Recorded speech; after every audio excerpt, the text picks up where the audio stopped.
grabar antes que Meiderly me ale las orejas de nuevo. Aquí está, hay alguien que quiere ser mi tía Juliana. Ok. Vamos a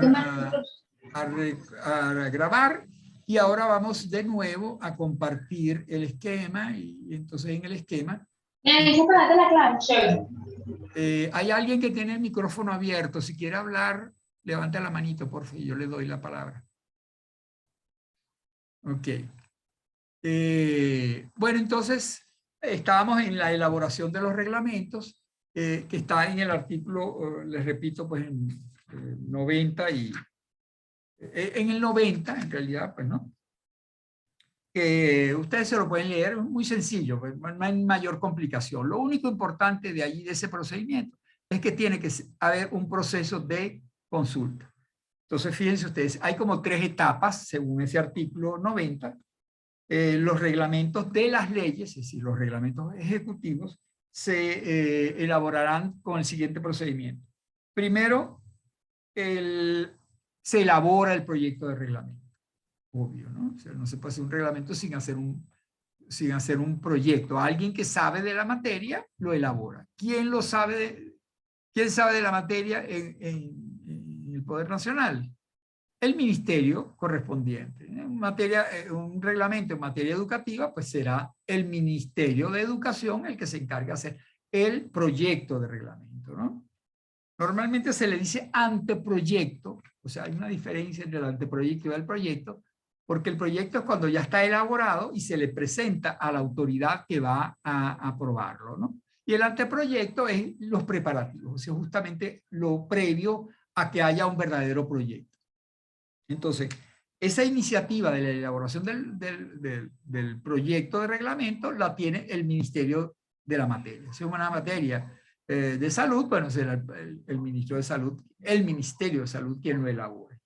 Y tiene que elaborar el proyecto y además nos basta simplemente el articulado del proyecto, artículo primero, segundo, tercero y cuarto, sino un informe, en realidad 2 informes, un informe técnico que explique por qué ese reglamento debe ser hecho, por qué ese reglamento tiene los artículos que tiene, por qué tiene el sentido que tiene ese reglamento, bueno, que explique un poco el porqué del reglamento. Eso es lo que llaman el informe técnico, hecho por quienes saben, por quienes elaboraron el reglamento.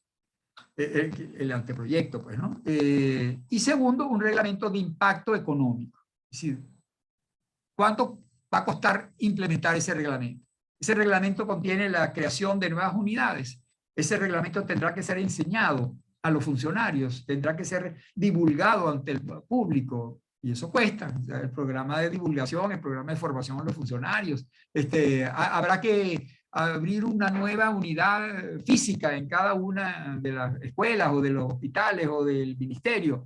Bueno, eso cuesta también. Entonces, ¿cuánto costará elaborar esas distintas taquillas? Imaginemos que son, o hay que abrir una nueva página web para divulgarlo, para darle acceso a bueno, todo eso, aquello que requiera la ejecución del reglamento debe ser cuantificado económicamente y decir cuánto es el impacto económico de ese, y de dónde van a salir los reales. Pues entonces, ¿tiene el ministerio para ejecutar ese reglamento presupuesto suficiente o tendrá que esperar al año que viene, en el presupuesto del año que viene? Bueno, ese es el informe de impacto o incidencia económica, ¿no? O presupuestaria.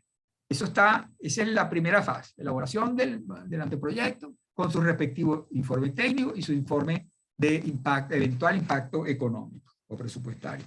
En segundo lugar, a lo largo del proceso de elaboración es necesario recabar toda la información que haga falta, todas las opiniones que hagan falta.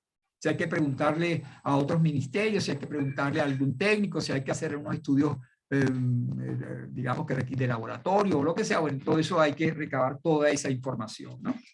Y en tercer lugar, y esto es lo importante, digamos, desde el punto de vista jurídico, diría yo, es necesario, una vez elaborado el texto, que ya podríamos estar hablando de un proyecto, ya no anteproyecto, sino un proyecto. ¿Por qué? Porque ya tiene como el beneplácito del ministerio. El ministerio, ese es lo que le parece que debe ser así debería ser el reglamento, y así lo va a someter a la consideración del presidente de la República.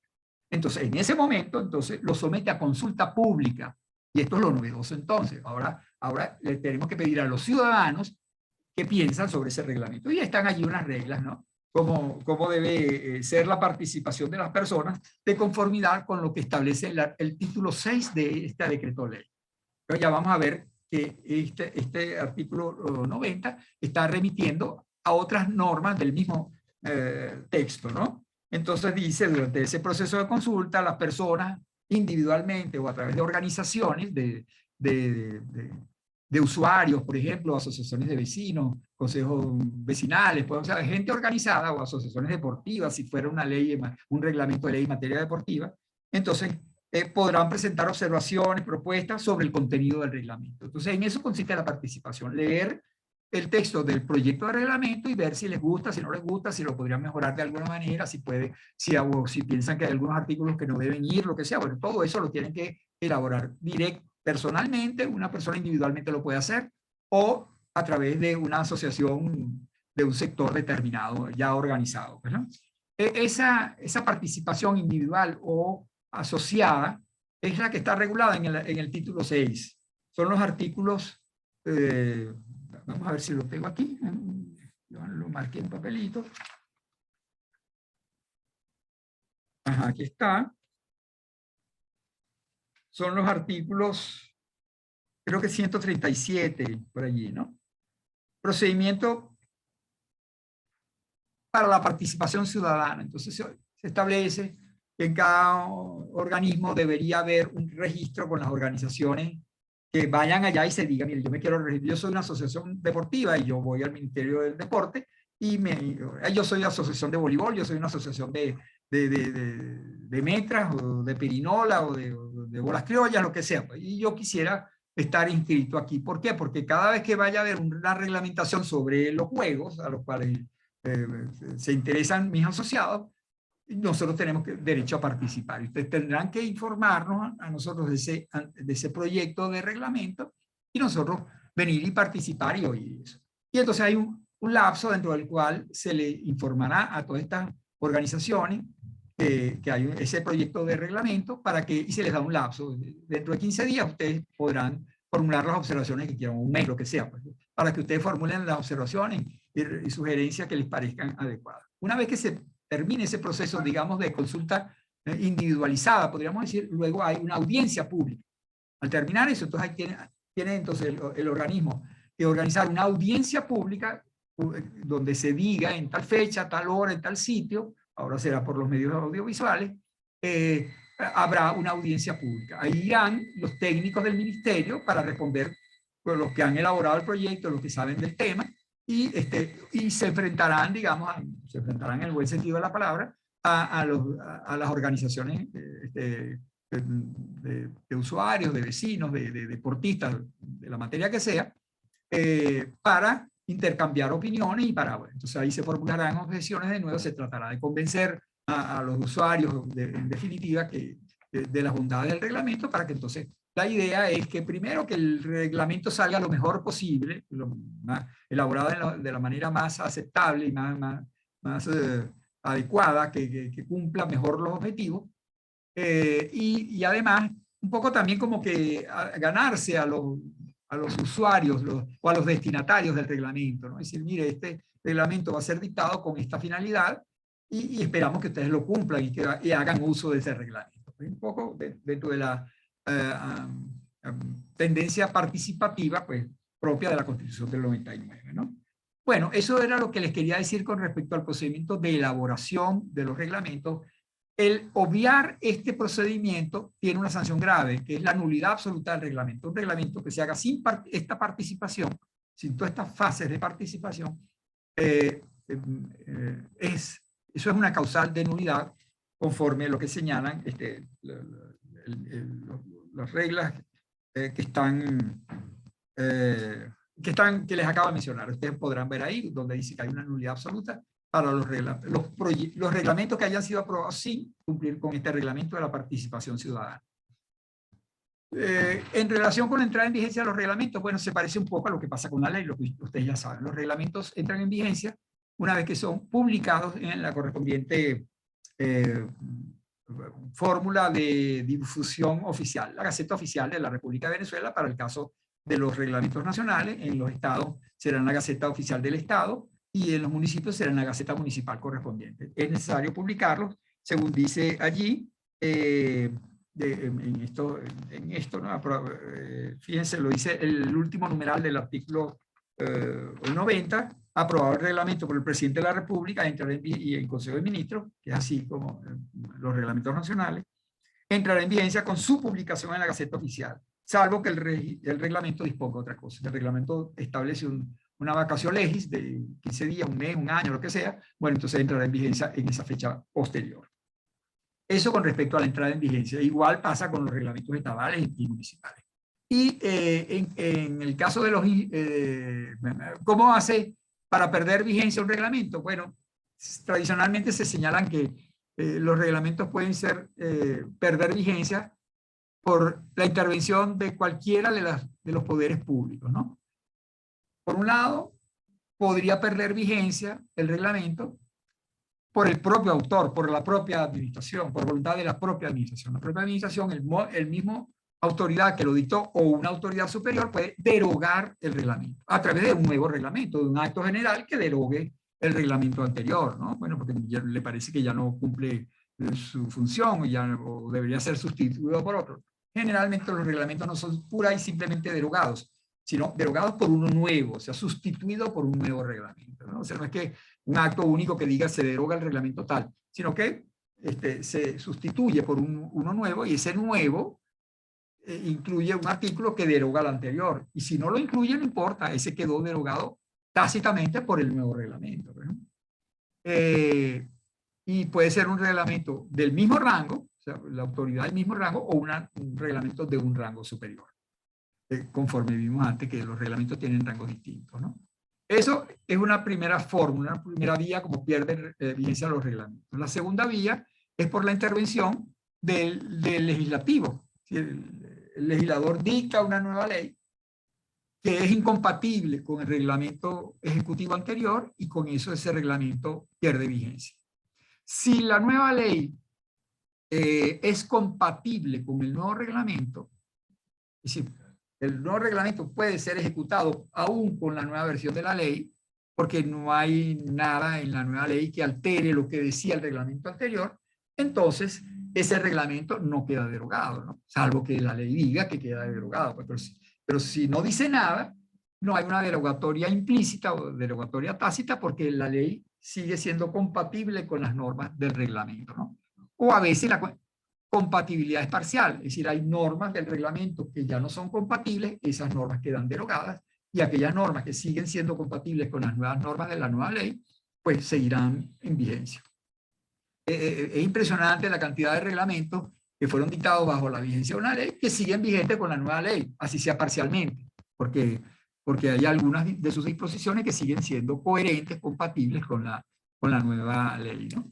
Entonces, segunda fórmula de perder vigencia un reglamento, intervención del legislador por el cambio de la ley. La ley que era reglamentada, que era regulada, que era desarrollada por el reglamento, quedó derogada y por lo tanto, si el reglamento anterior no es compatible con la nueva ley, entonces queda expresa o tácitamente derogada.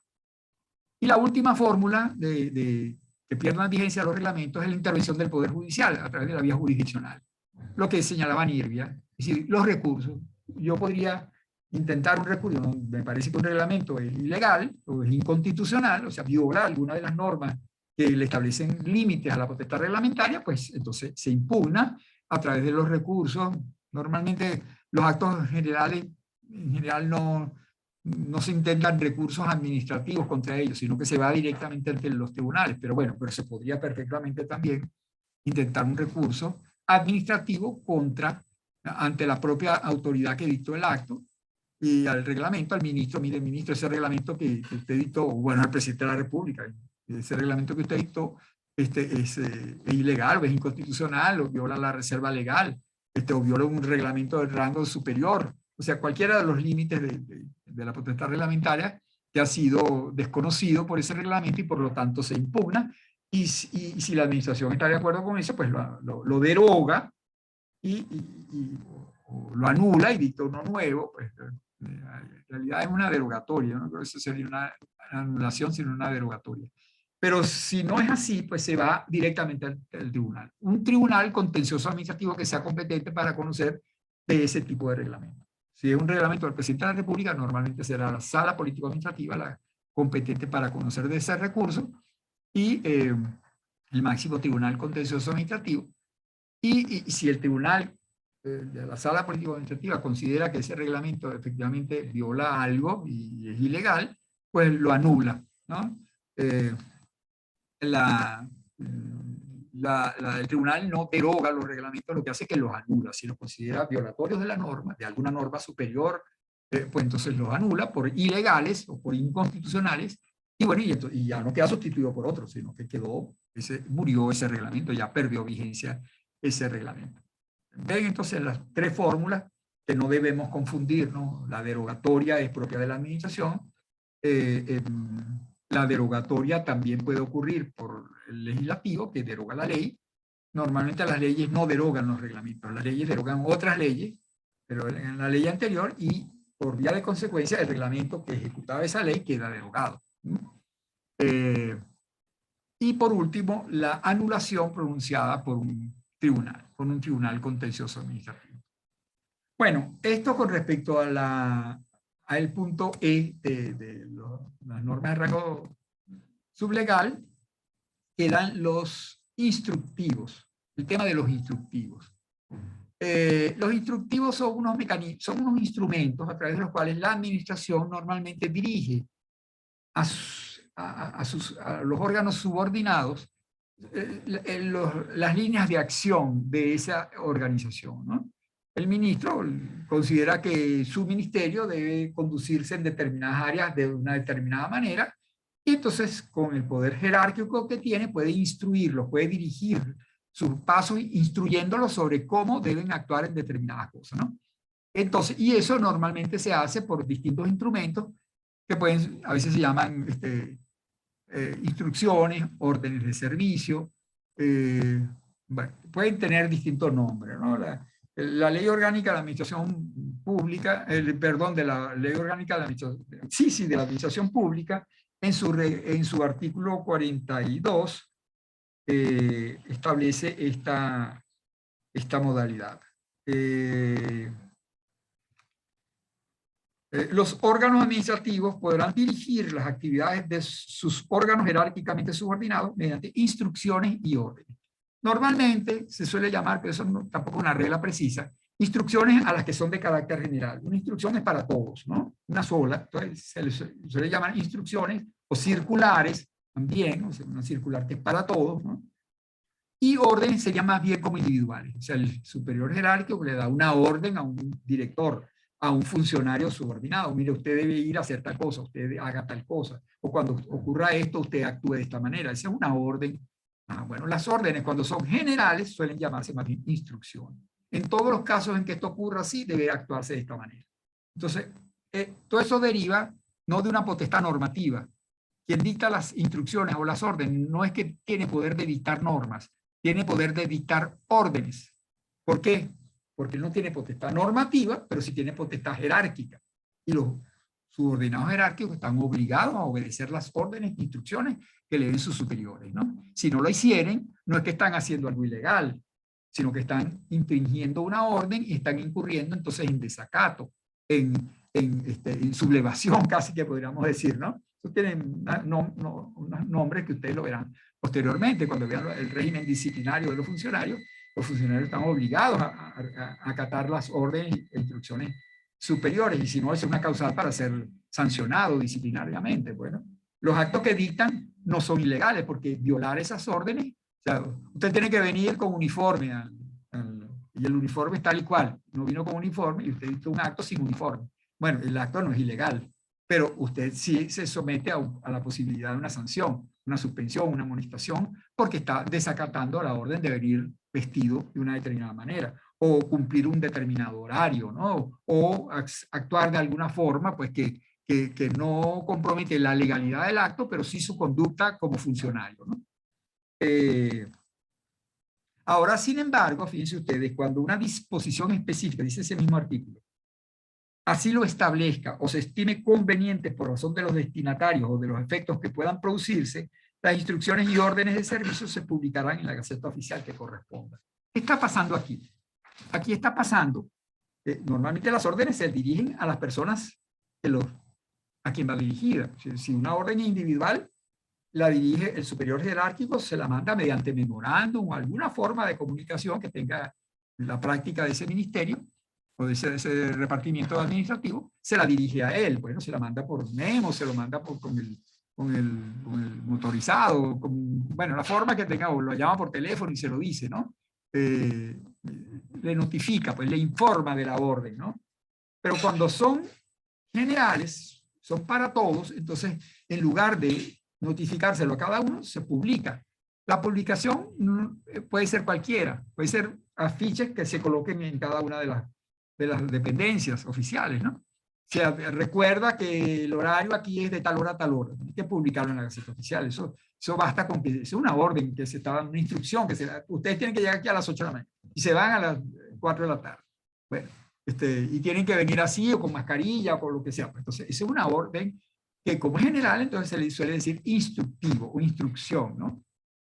A veces son más técnicas, pues no tienen que ver tanto con la vestimenta, sino con la manera de tramitar los asuntos, ¿no?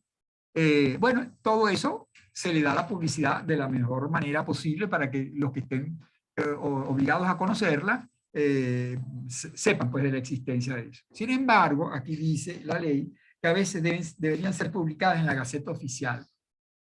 Dice, cuando se estime conveniente por razón de los destinatarios o de los efectos que puedan producirse. Eso, en realidad, ¿de qué se está tratando? De que a veces los instructivos son dictados no solo para los subordinados, sino que implican un poco a los ciudadanos, que no están subordinados a la administración, no son inferiores jerárquicos. Ustedes no son inferiores jerárquicos del director de la escuela, ni del decano, ni siquiera del profesor. Ustedes no hay relación de jerarquía entre mi persona y ustedes, ni entre el director y ustedes. Hay una relación de jerarquía entre mi persona como profesor y el jefe de la cátedra o en la dirección de la escuela. Si me dicen que el examen tiene que ser tomado entre tal y tal fecha, yo tengo que cumplir eso, es una instrucción general que se está dando, ¿no? Eso la tengo que cumplir. Si yo hiciera un examen fuera de ese lapso, de repente me llama la atención, a lo mejor soy sancionado disciplinariamente, podría ser, pues no sé, no, quizás no tanto, pues lo más probable es que si yo lo hago fuera de la fecha, ya yo haya hablado con el director, haya explicado por qué, y entonces no pasó nada, pues no generó ningún tipo de... Pero si hubiera una insubordinación, verdaderamente yo hago lo que me provoca, está prohibido dar clases presenciales y yo doy las clases presenciales y yo los obligo a ustedes a venir a la clase y el que no venga yo lo sanciono, yo estoy infringiendo una orden, una instrucción dada por la autoridad que tiene jerarquía sobre mi actividad como docente. Mis clases no son ilegales, ustedes no podrían impugnar esas clases por ilegalidad, pues, pero sí yo me estaría sometiendo a la posibilidad de ser sancionado disciplinariamente. Bueno, eso son lo que son las instrucciones, pero repito, cuando la instrucción ya no implica solamente al funcionario, al aparato interno de la organización, sino también que de repente trasciende hacia los ciudadanos, entonces ahí es donde dice la ley, convendría, cuando sea conveniente, entonces debe ser publicado en la Gaceta Oficial. Esto, digamos, se inserta dentro de, creo que lo plantea Lares Martínez, sobre si las instrucciones tienen carácter normativo o no. Eso se ha discutido, en Francia se ha discutido. Entonces, se puede a través de un instructivo dictar normas. En general, la doctrina dice no. ¿Por qué? Porque los instructivos dependen, o sea, son ejecución de la potestad jerárquica, de quien está jerarquizado. Entonces, va dirigida a los subordinados. En cambio, las normas derivan de la potestad reglamentaria. Solo puede dictar normas que tengan la potestad reglamentaria. Entonces, no se puede dictar un reglamento que obligue y vincule a los particulares si no se tiene potestad reglamentaria. Se puede dictar un instructivo que obligue a los subordinados jerárquicos internamente dentro del ministerio, de la universidad, de la facultad. Pero no se puede, mediante un instructivo dictado con base en el poder jerárquico, obligar a los particulares que no están jerarquizados con la administración. Bueno, eso entonces para decirles que en principio los instructivos no forman parte de las fuentes del derecho administrativo. No son normas y por lo tanto no son fuentes del derecho administrativo. Son órdenes dadas a los funcionarios, son los funcionarios los que están obligados a cumplirlas, pero no como normas. sino como instrucciones, como órdenes que ellos deben acatar por estar subordinados jerárquicamente. Y la consecuencia de no obedecer esas instrucciones no es la ilegalidad, porque no se está violando la norma, es la eventual responsabilidad disciplinaria del funcionario que ha violado ha irrespetado esa instrucción, ¿no? Bueno, eso es, entonces, fíjense ustedes, por eso que yo les hablo aquí del valor normativo y jerarquía. No tienen valor normativo. En principio, a veces ha habido algunos casos, yo recuerdo muy famoso, ya un poco lejano para hablar de eso, pero en una época el presidente Carlos Andrés Pérez en su primer dictó una serie de instructivos, lo llamaba instructivos, pero resulta que cuando uno veía el contenido del instructivo, eso eran casi que leyes, o sea, unos reglamentos que obligaban a los particulares también, que los obligaban a pedir permiso y les exigía cuáles eran los requisitos para pedir permiso, y si no hacían los permisos había unas sanciones, es decir, casi una ley, pues, ¿no? En los instructivos se habló mucho de qué valor tenían los instructivos. Se llegó a decir incluso que eran actos de gobierno. Se llegó a decir en un momento que eran actos de gobierno, o sea, que tenían el mismo valor que la ley, ¿no? Menos mal que la doctrina no aceptó ese criterio y en realidad no. Pues, muchos de esos instructivos fueron sustituidos por leyes, por verdaderas leyes. Se envió entonces un proyecto de ley al Congreso, el Congreso adoptó la ley y entonces ahora sí era una ley y ok, ahora sí es obligatorio. Pero el instructivo no es obligatorio, sino a los órganos de la propia administración con base en la potestad jerárquica que tiene quien lo dictó. Bueno, ahora nos queda ya nada más ver las fuentes supletorias. Yo no voy a darles una clase sobre las fuentes supletorias porque en realidad tienen muy poco valor. Las fuentes supletorias son, las que hemos visto hasta ahora son las fuentes escritas, las que son verdaderas fuentes con valor obligante, pues, ¿no? Que provienen de una autoridad dotada de potestad normativa. Las fuentes supletorias son, o fuentes no escritas, son aquellas mecanismos a través de los cuales el propio ordenamiento jurídico establece fórmulas para llenar vacíos del ordenamiento positivo. El ordenamiento positivo, las leyes, constitución, decretos, tratados, reglamentos, a veces no regulan todas las posibles situaciones que se ven en la vida real y que tenga la administración que intervenir. Entonces, ¿y cómo? Entonces, ¿ahí no se aplica el derecho? No, sí, también hay que aplicar el derecho. ¿Pero cuál derecho? Si es que no hay una norma positiva escrita que lo regule. Entonces vienen las fuentes supletorias. Aquí esos son, entonces algunos hablan que no son verdaderamente fuentes, porque no contienen normas propiamente dichas, sino mecanismos a través de los cuales se llena el vacío, se completa el vacío que tiene en una laguna que tiene el ordenamiento positivo, ¿no? Y allí entonces acudimos al famoso artículo 4 del Código Civil. A falta de una disposición expresa que regule una materia específica, entonces se utilizará una norma que regule situaciones análogas, es decir, la analogía. En principio, si en materia administrativa hay un tema que debe ser resuelto mediante una norma y esa norma no existe, porque no se ha legislado todavía, no se han dictado reglamentos sobre el asunto, entonces se utilizará la analogía. Entonces, se busca un reglamento que regule una situación similar y bueno, se aplica la solución dada para ese tipo de temas para el cual sí se dictó el reglamento, se aplica por vía analógica a esta otra materia en la cual, y hay que decirlo, estamos aplicando este reglamento que no es aplicable directamente, sino por vía de analogía, pues, ¿no? Y si todavía quedaran dudas, dice el Código Civil, los principios generales del derecho administrativo. Y entonces, bueno, aquí yo los remito a lo que ustedes vieron en Introducción al Derecho sobre los principios generales del derecho. Que si los principios generales del derecho son los del derecho natural o los del derecho positivo. Entonces, los del derecho natural son aquellos principios inmanentes al ser humano, etc. Bueno, así no están en ningún ordenamiento jurídico, mientras que los de derecho positivo son aquellos principios básicos, fundamentales, que informan un poco el ordenamiento positivo. Esa discusión está entre los positivistas y los naturalistas, ¿no?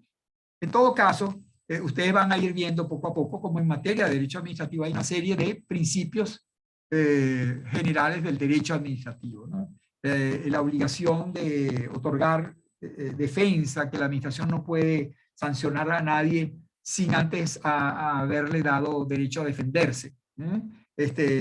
Eso a lo mejor no está establecido en ningún artículo expresamente, pero ya todo el mundo acepta pues la obligación que tiene la administración de no actuar violando el derecho a la defensa, ¿no? De los administrados. Entonces, ¿cómo le da el derecho a la defensa? Bueno, lo notifica y le dice, mire, aquí nosotros estamos viendo que hay una irregularidad eventual y eso le puede acarrear a usted un inconveniente. Bueno, ¿qué tiene usted que decir? Bueno, de esa manera, eso no está dicho en ninguna ley, pero actuando con base para no violar ese principio del derecho a la defensa, entonces la administración actúa de una manera en la cual de defensa, así la ley no lo dice. Y hay otros principios generales que ustedes poco a poco van a ir aprendiendo. Hoy en día hay una discusión interesante también sobre si los principios los principios de derecho administrativo son verdaderamente una fuente supletoria que está al final, cuando ya no hay más nada, entonces acudimos a los principios generales del derecho, o si los principios generales del derecho administrativo más bien son unas normas, macronormas que están sobre el ordenamiento jurídico y que se imponen incluso al legislador. El legislador no podría dictar una ley administrativa que viole principios generales del derecho administrativo. Tampoco las normas reglamentarias, o sea, ninguna norma del ordenamiento jurídico debería estar. Yo les voy a hablar en la próxima clase un poquitico de lo que se suele hablar hoy en día del derecho administrativo global, que tiene un poco que ver con estos principios generales, ¿no? Pero ya estamos terminando, entonces simplemente quería, dentro de las fuentes supletorias, hablar de la jurisprudencia. La jurisprudencia y la doctrina, bueno, la doctrina no tiene ningún valor, eso ya lo sabemos. El Bruer Carías será muy respetado, Lares Martínez será muy respetado, pero la administración no puede aplicar una solución jurídica diciendo por cuanto Lares Martínez lo dice, o porque Bruer Carías lo estableció así, como si pasaba en el derecho romano, ya se lo vieron ustedes, de algunos jurisconsultos que tenían habían adquirido ese nivel de que sus principios, sus elaboraciones teóricas eran aplicadas por los tribunales, por la administración romana, pues, ¿no? Bueno, eso no existe en Venezuela. Y la jurisprudencia, sí. La jurisprudencia constitucional de la Sala Constitucional tiene valor vinculante, lo dice la propia Constitución, y entonces y tiene valor incluyendo a la administración. También tiene que respetar ese criterio jurisprudencial que ha establecido la Sala Constitucional. Pero ojo, la fuente allí no es la jurisprudencia, es la Constitución. Es que la Constitución tiene una norma y esa norma tiene que ser interpretada de esta manera como lo dice el tribunal. La fuente en realidad es la Constitución. Solo que lo tenemos que ver con los anteojos como lo ha visto la Sala Constitucional. Ese principio es vinculante para la interpretación de esa norma, pero lo que se va a aplicar es la norma constitucional. O sea que no es verdaderamente una fuente autónoma, independiente.